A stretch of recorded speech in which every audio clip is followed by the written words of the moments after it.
İçimizde salihler varken biz helak olur muyuz? Efendimiz Aleyhisselam'ın verdiği cevaba dikkat buyurun lütfen.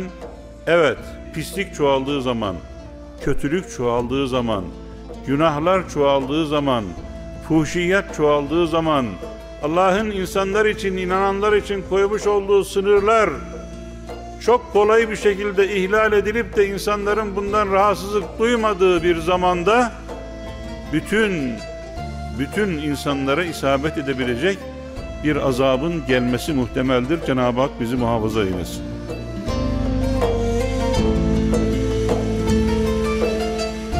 Önceki kavimlerin akıbetinden ders almak konusunun anlatılacağı Burhan İşleyen'le Hacı Bayram Kürsüsü'nden Çarşamba 14'te Diyanet TV.